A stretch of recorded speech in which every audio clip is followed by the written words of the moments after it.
Banditos, we're talking 1,445 RPM, 1.3 million crits to the body with 1.9 million in armor, and bonus armor off the charts. What's even more ridiculous, this is an all blue build. You're 100% immune to bleed and 60% immune to all hazards.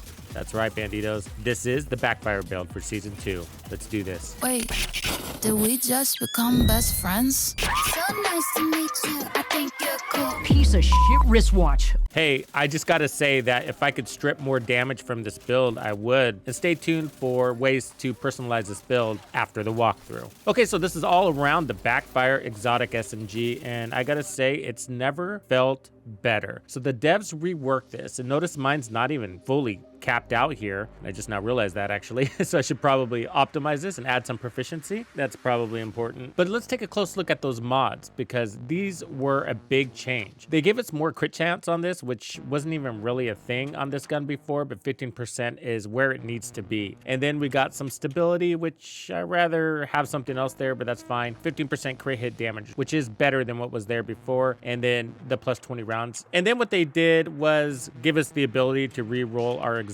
attributes. So we're now allowed to put damage to targets out of cover. And by default, this came with stability down there, or maybe mag size. I can't remember. But damage to targets out of cover is obviously better. So our reload time is at 1.62 seconds on this build. And then the talent is called Payment in Kind. It's going to give you 200% crit hit damage at the cost of bleed on reloading to you. Some people see that as a bad thing, but it's an excuse to run hazard protection on your build and still be powerful. And that's what we got for you today. So one of the things the devs did is they improved the stacking on this. So you're now going to get 2% critical hit damage up to 100 stacks, lasting for 10 seconds. And all you got to do to maintain your stacks is just land a shot on an enemy every 10 seconds. But before it was 1% critical hit damage up to 100 stacks. So this is a ton better. It really is. It stacks up super fast now. So with this kind of uptime on your Backfire, you're going to be doing quite well out there, just slaying stuff. As you can see, we are super tanky on this build, and we're running the Umbra Initiative gear set, which is pretty darn good on this weapon. I've actually always paired this up with the Backfire. I've tried everything, and to make the Backfire feel really good, really special, I feel like Umbra is what it needs, and that's partly due to the massive amounts of RPM that it gives the weapon, but it also gives it the crit chance so you can spare the slots for something better. So we're going to get 15% crit chance and then 30% reload speed. From the shadows into the light, I'll just sort of summarize this. When you're in cover, you're going to build offensive stacks. When you're out of cover, you're going to build defensive stacks. By default, you can gain 50 offensive stacks, which is going to give you RPMs and critical hit damage. That'll end up being 20% RPM lift and 60% critical hit damage. And then I have armor, hazard protection, and then bleed resistance. So we want to be immune to bleed, so we're going to be running enough bleed resistance mods to do that. You need to be about 94% bleed resistance on your build. So the chest piece is really good for the Umbra gear set. It basically doubles everything. So we're going to get increased max stacks for the special talent from 50 to 100. So this is going to push our RPMs up to 40%. So at the end, we're going to have a 70% lift in RPMs for the Backfire. And I'll show you how we get there. Some is because of the modifiers. And now we have 120% critical hit damage boost also. And what I didn't mention earlier is you're also getting a regeneration stack as well. And that regeneration is going to be 40% of your armor back over 5 seconds. And that only happens when you're in cover. So when you're in cover, the defensive buff is applied to you and the offensive buff is stacked. So you have to go in cover from time to time to maintain your stacks. For the holster, I'm running armor and more hazard protection. Everything is going to look like this. And here are the knees. They look exactly the same. Now the gloves, I decided to run improvised here just to demonstrate that this is one way to do it. And I have armor, crit hit damage, hazard protection, and bleed resistance. You absolutely don't need that crit hit damage there. Another great option would be repair skills if you're going to run a drone. You could also do armor regen there, weapon handling if you wanted a faster reload, but we're pretty good there. Not much else to put there, really, so I just stuck with crit hit damage. And so I'm showing it this way because the other way is to run the Yaw mask, which is the Hollow Man.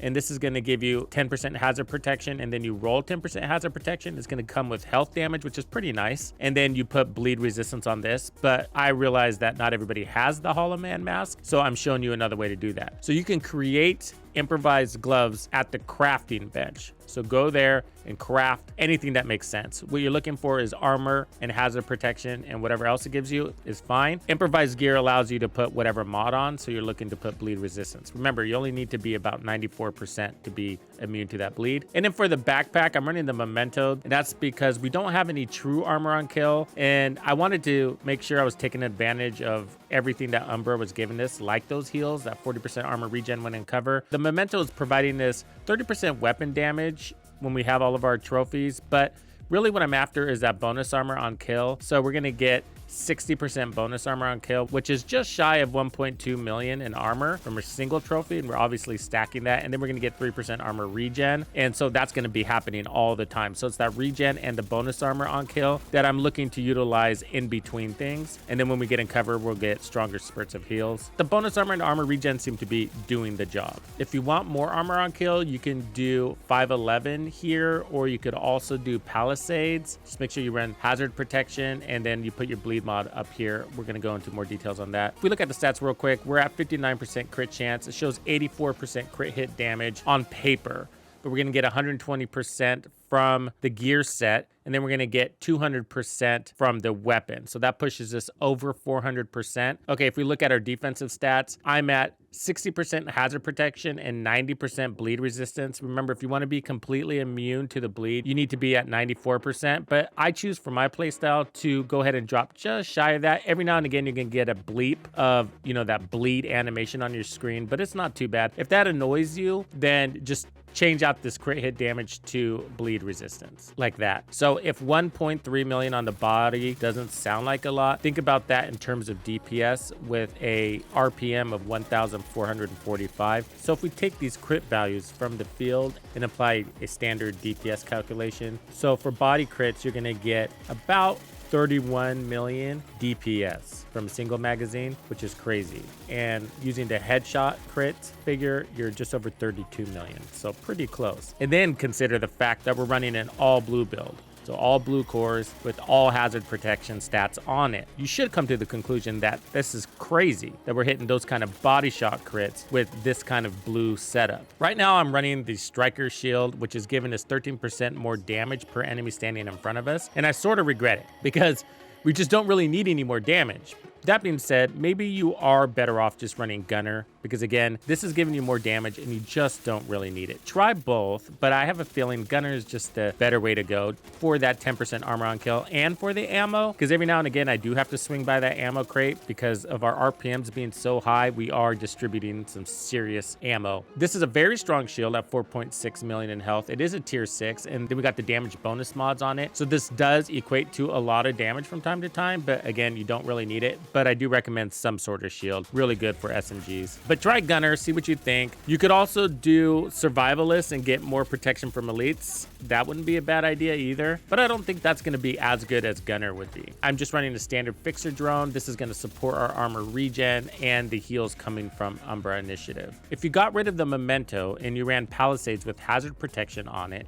as an example, this would give you 10% hard armor on kill, and you'd still get your bonus armor. You would just lose your armor regen, which is fine because you now have armor on kill and you're killing pretty darn good, but you pick up a hazard protection attribute. So that ends up being an advantage. So if we look back over here at our stats, we're now at 70% hazard protection and 100% bleed resistance. And what that did is allowed us to also run protection from elites on the build. So if you're willing to drop down to 90%, like I am, then you can run another protection from elites. So this is a really good option. It gives you 24 to 26% protection from elites. You still have your bonus armor and you get 10% armor on kill, a little bit of crit damage buff there, but you lose your 30% weapon damage from the Memento, but that's not a big loss. Again, you're hitting really hard, so that's just not going to be the end of the world. And then another really cool option is running the death grips. Now I wouldn't put headshot damage there. I would run hazard protection there, but that will push you to 20% armor on kill and still allow you to run the firewall shield. And with the hazard protection, that will push you to 90% bleed resistance, or you can go 100% bleed resistance by losing the protection from elites and putting a bleed resistance mod there too, whatever you do. So these are just a few options and ideas, but there's more ways to tackle tackle this, let's get into the modifiers because this is really important. So we're playing into the short range. So for the most part, you can count on 1.2x or 120% amplified damage. The active modifier is all out. It's really my go-to. This allows us to control the range. So what we're going to do here is lock everybody into the short range. And you do that by stepping up to the enemy, activating this, and getting that kill within 10 seconds. And the kill needs to be in the short range or the blue marker. And then this is going to increase weapon damage by 5% over 50 seconds up to 300% damage. That's going to help you hit those crazy high numbers. All right, all of our passive modifiers. Let's go through those. So we're playing into Impatient, which is short range. So our rate of fire is increased by 30%. Same with our reload time. This doesn't show on paper, but this is crazy. So our reload times are going to be really fast. But our standard magazine is cut by 50%, but we're okay with that. So about that 50% of your mag. So due to some sort of glitch in the game or with the modifiers, it's not actually cutting my mag in half. So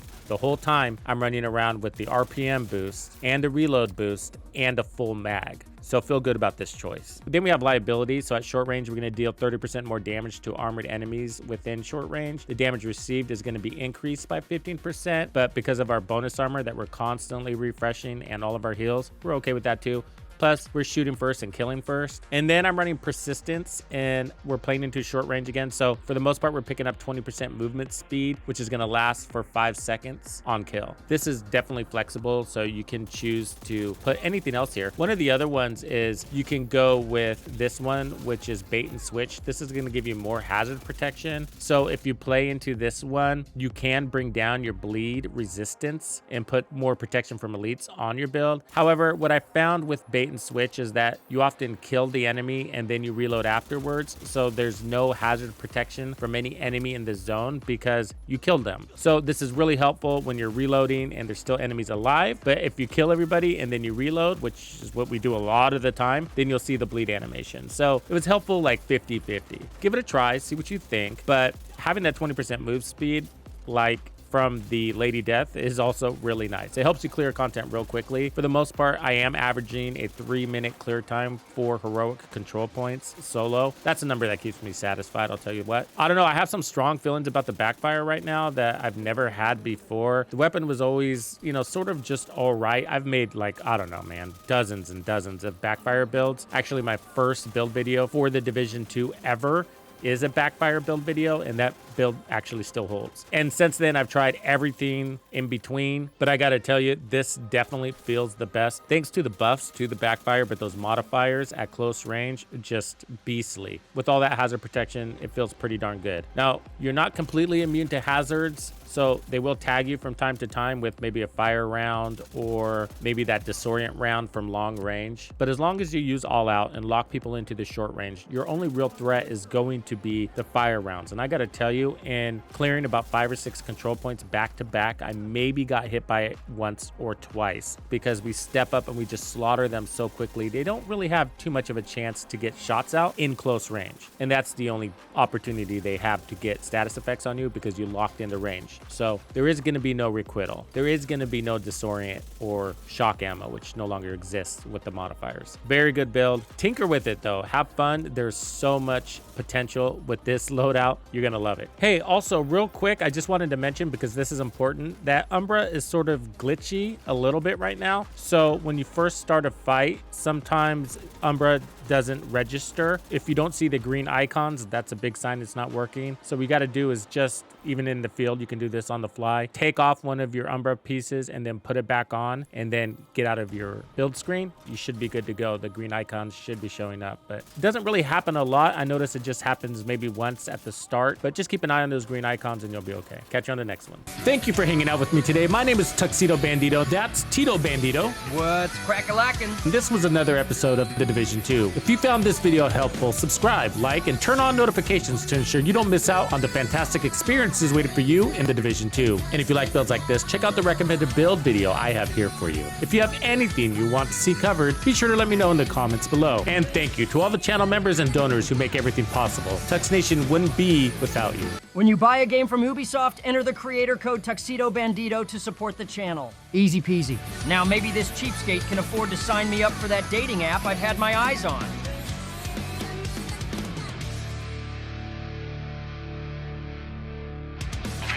Follow me.